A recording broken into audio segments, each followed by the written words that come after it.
It's old and it's dirty, but it's my favorite book of all time.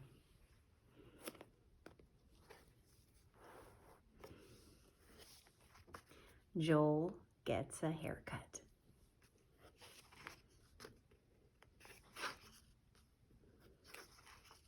Joel was a little boy who lived in the country with his mommy and daddy and big brother David. Joel, said Mommy one day, you need a haircut. Good, said Joel. Should I get my coat? Are we going to the barber shop now? Not today, dear. We're having company for dinner, and I won't have time to take you. The stores were all a few miles away in the town, too far for Joel to go by himself to the barber shop. His mommy or daddy had to drive him there in their car.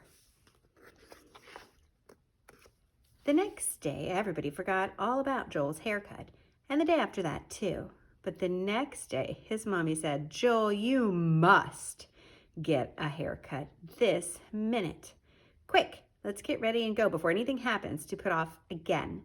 Your hair is so long, I'll be able to tie ribbons in it. Joel thought that was funny. So while his mommy put on her coat and hat and gloves and found her pocketbook, Joel put on his own coat and hat all by himself and was ready in a minute. In a little while, they were rolling out of the driveway. Even their dog, Spotty, seemed happy that they were on their way at last. When they got to town, Joel's mommy found a parking place just a few doors down the street from the barber shop, and Joel put the money in the parking meter for her. They went into the shop. There were people in all the barber chairs, and a man and a big boy were waiting their turn. The man was reading a newspaper, and the boy was just sitting. Hello, said the first barber to Joel as he settled down to wait. I'll be back soon, said Joel's mommy. Now that he was such a big boy, his mommy always did some of her shopping while he had a haircut. Joel wondered which of the barbers would cut his hair. Two of them were short men who always talked to him, and one of them was tall and never said a word, but they were all nice and kind. At last it was Joel's turn. The barber was the middle chair, wiggled his finger at him. Joel walked over and watched while the barber put a small seat across the arm of the barber chair. Jump up, little boy, he said. I'm not a little boy, said Joel. I'm a big boy. That's what I meant, smiled the barber. Joel climbed up. Then the barber worked up a lever, and Joel in the chair went up, up, up. The barber tucked the small towel around Joel's neck so that the hairs would not fall down inside his shirt and tickle him. Then he put a big towel around him, and he picked up the clippers and was ready to begin. Joel bent his head so that the back of his neck could be trimmed close and clean. When that was done, the barber took up the scissors and held them high in the air. He opened and half shut them together very fast.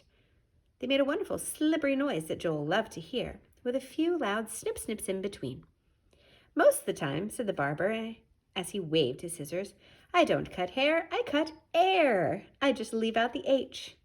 What? Asked Joel with a puzzled look. The barber smiled. H-A-I-R spells hair, he said. I leave out the H and all that's left is A-I-R, air. Oh, said Joel. He thought about what the barber had just said. It pleased him very much. He loved to spell words. H-A-I-R, hair, he said to himself. And A-I-R is air. He felt very grown up. Then the barber looked at Joel, whose long hair was falling into his eyes. The barber cocked his head to one side and picked up some hair between his fingers, and snip! A big lock of hair fell past Joel's nose onto his lap. Everybody was quiet. The only sound was the click-clicking of the scissors that never stopped. Joel watched himself in the mirror, and then he looked at the stuff on the shelves. There were all sorts of colored bottles and jars, big ones and little ones. Some had fancy shapes, too.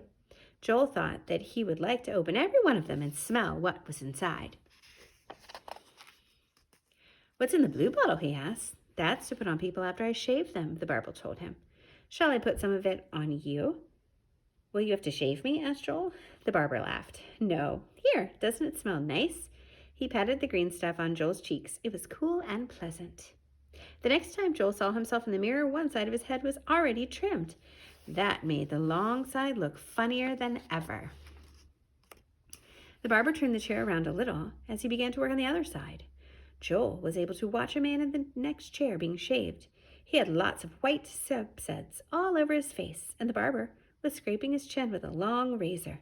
The man had his eyes closed. He looked comfortable and happy. Every once in a while, the barber would sharpen his razor on a long piece of leather called a strop. He stroked the razor back and forth and went flip-flop, flip-flop, flip-flop. Joel was so busy watching that he didn't notice his mommy peeking into the door. When she saw that he was still in the chair, she went away again. Joel tried to pretend that he was a big man who was being shaved. He closed his eyes, but they would not stay closed. He heard the swish, swish, swish sound. What could that possibly be? He opened his eyes quickly.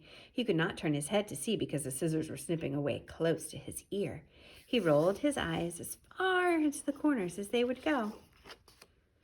He could just see the man who had stepped out of the chair on the other side of him. The tall barber was brushing his coat with a whisk broom. Swish. Joel looked up and saw his mommy waiting. "Shall I use some tonic on him?" the barber asked Joel's mommy. Joel loved the nice smell hair tonic, but he knew his mommy did not really like it. "Just a tiny drop," she said, smiling.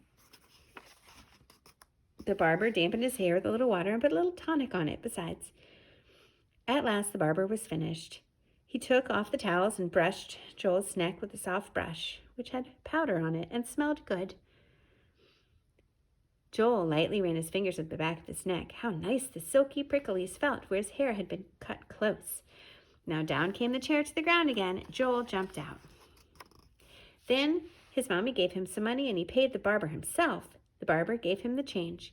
"This is for you," said the barber, and he gave Joel a lollipop with red and white stripes from the big jar of lollipops near the cash register. "Thank you," said Joel. "Come again soon," the barber said, as Joel and his mommy left the store together. "I will," said Joel. He turned his head to smile goodbye. The barber was pushing a big broom and sweeping up the little pieces of Joel's hair that had fallen all over the floor. He was whistling a tune. Joel felt very handsome and happy. "Goodbye," he said.